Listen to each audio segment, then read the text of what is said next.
Maka Umar bilang, saya butuh pemimpin sekarang yang tegas, berilmu, halal-halal, haram-haram.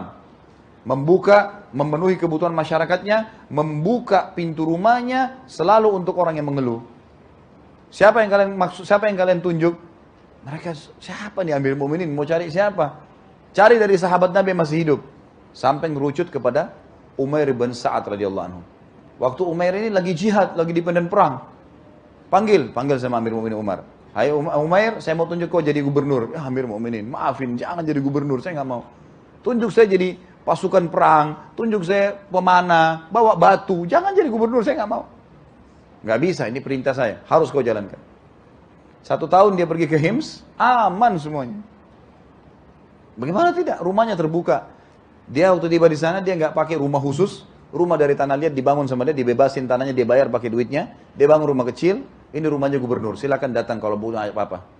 Dia cuma punya di rumahnya sampai waktu dia meninggalkan 1 tahun, dia dipanggil oleh Umar bin Khattab kembali ke Madinah, dia cuma punya ember untuk mandi, panci yang dia pakai masak, dengan dia pakai jalan kaki, nggak punya keledai, pakai baju di badannya, yang dia gonta-ganti beberapa lembar baju saja. 1 tahun Umar bin Khattab nggak dapat berita dari Umair. Wilayah-wilayah lain sudah kirim hasilnya, hasil ghanimah dari peperangan dengan orang kafir, hasil pendapatan negara wilayah itu. Maka Umar bin Khattab kirim surat, hai Umar hadap saya. Menghadap datang. Umair datang, waktu dia mau datang, rumahnya dihibahkan untuk orang, nih ambil aja rumah saya. Sama masyarakat situ, karena tanah ini dia beli, rumah itu dia bangun. Ini ambil, buat hibah, buat orang miskin dikasih. Lalu dia bawa embernya, dia bawa bajunya, dia jalan kaki ke Madinah. Sampai tiba di Madinah lesu. Ini negeri Syam ke Madinah teman-teman sekalian, perjalanan luar biasa 1 bulan. Naik kuda, jalan kaki, bisa 3 bulan. Sampai tiba di Madinah berdebu, kotor semua. Tidak ketemu sama siapa-siapa, ada istrinya dan anaknya di Madinah. Dia tidak ketemu, dia datang langsung ke masjid, ketemu sama Umar. Umar lihat, wahai Umair, kenapa kau begini buruk? Apa kau tidak ada tungganganmu? Dia bilang tidak ada Amir Mu'minin. Masyarakat Hims tidak hadiahkan kepada kamu keledai, kuda, bisa kau naikin? Dia bilang tidak ada. Saya tidak minta, mereka juga tidak tawarkan. Saya nggak perlu itu. Lalu apa yang kau bawa? Dia bilang, saya bawa dunia. Umar bin Khattab pikir dia bawa harta banyak. Apa dunia itu? Dia bilang ini seember air yang saya pakai. Ini panci-panci yang saya pakai masak. Ini baju saya.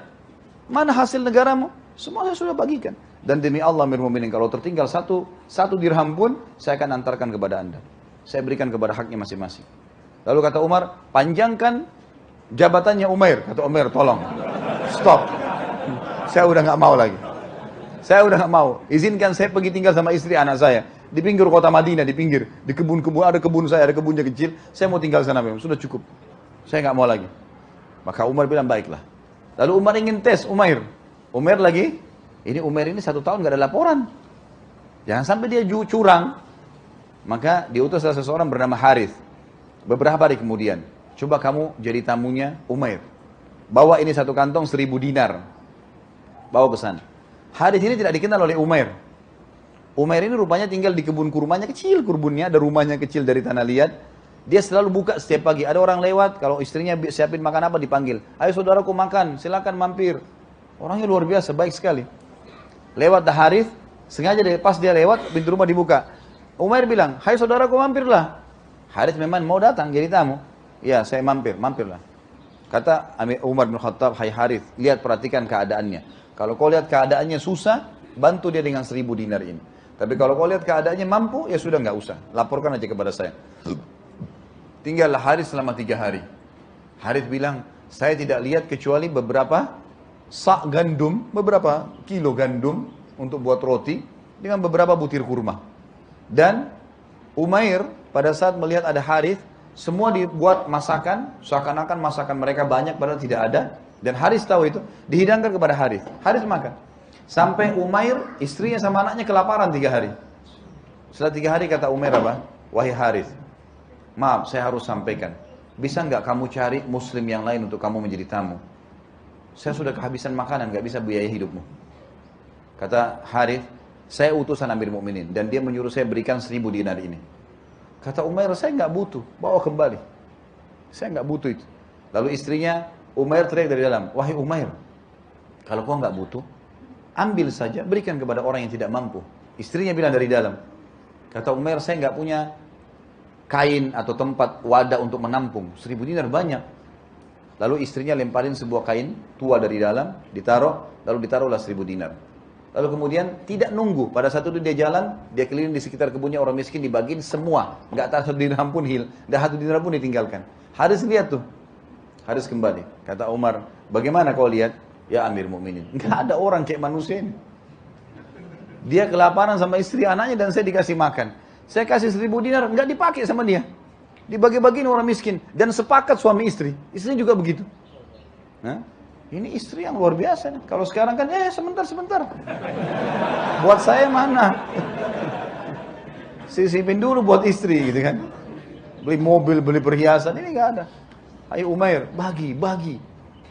Kasih kepada orang yang tidak berhak, orang yang berhak.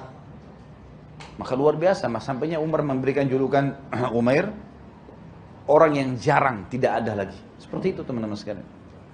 Jadi luar biasa memang, mereka tahu itu tanggung jawab. Nah ini ideal. Dan ini hanya bisa muncul dari para figur ulama ini. Gak bisa orang awam bisa begini perilakunya nih. Susah. Orang yang sudah mengenal Allah. Karena Allah mengatakan, innama yakhshallah min ibadil ulama. Orang yang paling takut dan tunduk sama Allah adalah para ulama itu. Yang paling takut itu karena mereka faham. Baca dalilnya, tahu, renungi. Dia belajar, hidupnya dihabiskan untuk ilmu. Maka dia tahu itu, dia takut, dia nggak berani. Maka ini yang paling penting teman-teman sekalian. Ini kriteria yang kedua dalam Islam.